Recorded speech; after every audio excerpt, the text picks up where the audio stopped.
Hello' guys, আজি আহিছোঁ মোৰ প্ৰিয় চাটনিটো লৈ। আপোনালোকে বাৰু কেঁকুৰা চাটনি খাই পাইছেনে? নিশ্চয় পাইছে আপোনালোকে। মইনো আজি মোৰ ধৰণে কেনেকৈনো মই এইখিনি বনাওঁ আপোনালোকক দেখাবলৈ লৈছোঁ। চাওকচোন মই কেনেকৈ এইখিনি বনাবলৈ লৈছোঁ। প্ৰথমে এইখিনি ভালদৰে এনেকৈ বইল কৰি অলপমান চাফা কৰি লৈছোঁ।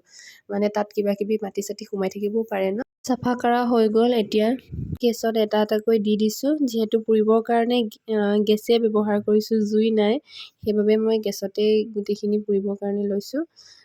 এতিয়া অলপ টাইম ভালদৰে সিজিবৰ কাৰণে দি অলপমান লুটিয়াই মেলি ইটো ছাইডেও অলপ লুটিয়াই মেলি এনেদৰে অলপমান সিজিবৰ কাৰণে দিছোঁ।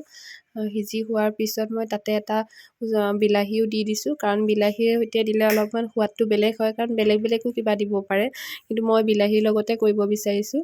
জলকীয়া দুটামানো লগতে দি দিছোঁ, কাৰণ পুৰি দিলে অলপমান সোৱাদটো বেলেগ হয়। আৰু এতিয়া মই এইখিনি গ্ৰেইণ্ড কৰিবৰ কাৰণে অলপমান পিঁয়াজ দি দিছোঁ।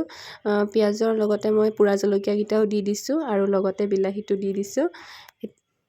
আৰু মই পুৰি লোৱা কেঁকুৰাকেইটা ভালদৰে চাফা কৰি আকৌ মই গ্ৰেইণ্ড কৰিবৰ কাৰণে মিক্সাৰত ভৰাই দিছোঁ।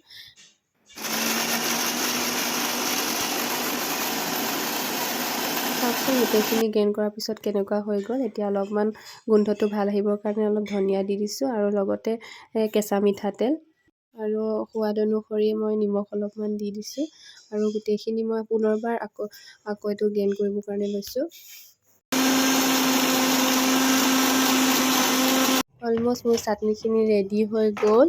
চাওকচোন কেনেকুৱা হৈছে। খাবলৈ কেনেকুৱা হয় গম নাপাওঁ, কিন্তু মষ্ট অফলি এইখিনি ভালেই হ'ব লাগে, কাৰণ মই আগতো এনেকৈ বনাই খাইছোঁ। আজি সেইকাৰণে মই বনোৱা টিপছটো মই আপোনালোকক দেখাইছোঁ, কাৰণ বেলেগে বেলেগ বেলেগ ধৰণে এইটো চাটনিটো বনায়।